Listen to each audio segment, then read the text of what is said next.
Praise the lord. అందరూ బాగున్నారా? మీ అందరికీ దేవుని పేట నా శుభాభివందనాలు తెలియజేస్తున్నాను. ఈరోజు ఆదికాండము 5వ అధ్యాయము 22వ వచనాన్ని చూసుకుందాం. హానోకు మెతూషెలను కనిన తరువాత 300 ఏండ్లు దేవునితో నడుచుచు కుమారులను కుమార్తెలను కనెను. హానోకు అనే ఈ పేరు మనకి బైబిల్లో 4 సార్లు ఆదికాండంలో అంటే ఆ వ్యక్తులు కనిపిస్తూ ఉంటారు. ఆ వ్యక్తులు ఎవరెవరు అనగా కయ్యూను కుమారుడైన హానోకు, ఏరేదు కుమారుడైన హానోకు, కేతురా సంతానానికి చెందిన హానోకు, రూబేను కుమారుడైన హానోకు.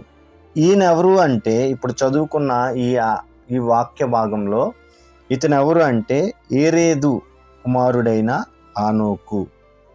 ఈ హానోకును గురించి మనం ఆలోచించినట్లయితే హానోకు మెతూషెలను కనిన తరువాత చూడండి, మెతూషెలను కనకముందు కనిన తర్వాత, కనకముందు ఆయన జీవితం ఎలా ఉండేదో మనకి ఇక్కడ రాయబడలేదు. కానీ ఆయన జీవితం మరి మెతూషెలను కనిన తరువాత అంటే ఆయన దేవునిలోనికి వచ్చిన తర్వాత, దేవునిలోనికి రాకముందు సంగతి కూడా ఉంది, కానీ అది చెప్పబడలేదు. కానీ దేవునిలోనికి వచ్చిన తర్వాత ఈయన జీవితం ఎలా ఉంది, ఈయన బ్రతుకు ఎలా ఉంది అన్నదే ముఖ్యమైనది విషయం.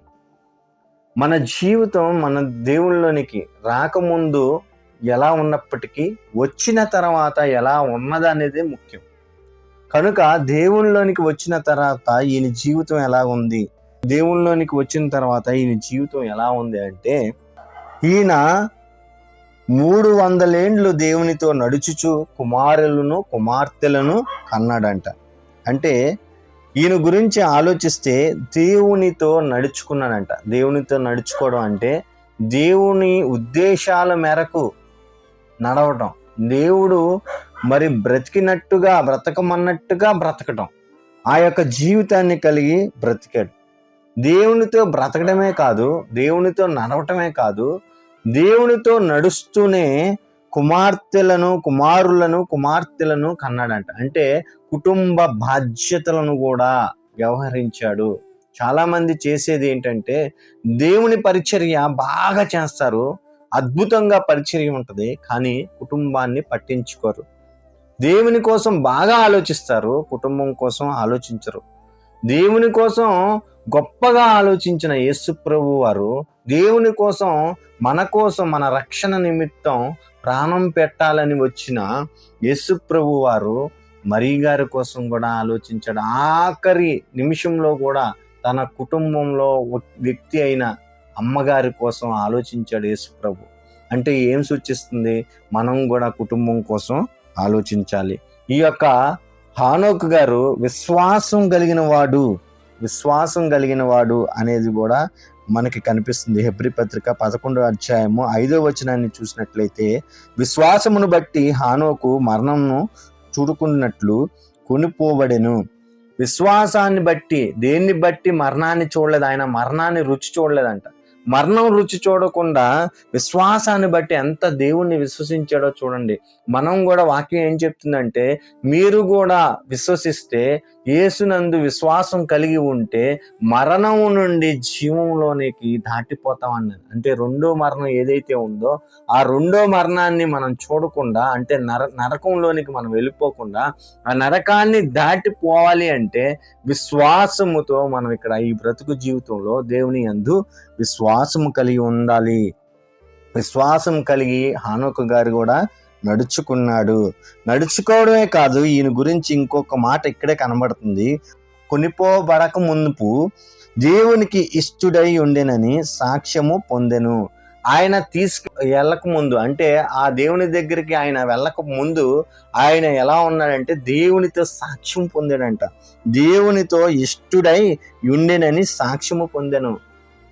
అంటే దేవునికి ఇష్టుడై ఉండేనని సాక్ష్యం. దేవుడు ఎప్పుడు మనల్ని ఇష్టపడతాడు, నువ్వు నా ఇష్టానుసారుడు అని దావీదు గారిని అన్నట్టుగా మనల్ని ఎప్పుడు అంటాడు అంటే, మనం ఎప్పుడైతే ఆయన కోసం బ్రతుకుతామో, ఎప్పుడైతే లేఖనాల ప్రకారంగా మనం జీవిస్తామో, అప్పుడు దేవుడు నువ్వు కూడా నా ఇష్టానుసారుడువే అంటాడు. ఈయన కోసం సాక్ష్యం ఇచ్చాడంట. మంచి సాక్ష్యం పొందుకున్నాడు. మనం కూడా మంచి సాక్ష్యం దేవుని బిడ్డలుగా, ప్రజల చేత, ముఖ్యంగా దేవుని చేత మనం ఏమని పొందాలంటే సాక్ష్యం పొందాలి. ఈయన ప్రియకుమారుడు అని పరిశుద్ధాత్మ ద్వారా మరి బాప్తిజం ఇచ్చినప్పుడు ఈయన నా ప్రియకుమారుడు అని సాక్ష్యం ఇచ్చాడు దేవుడు, తండ్రి అయిన దేవుడు. కనుక మన కోసం ఈరోజు ఆలోచిద్దాం. మన కోసం దేవుడు సాక్ష్యం ఇవ్వగలడా? అలా మన జీవితం ఉందా? అలా మన బ్రతుకు ఉందా?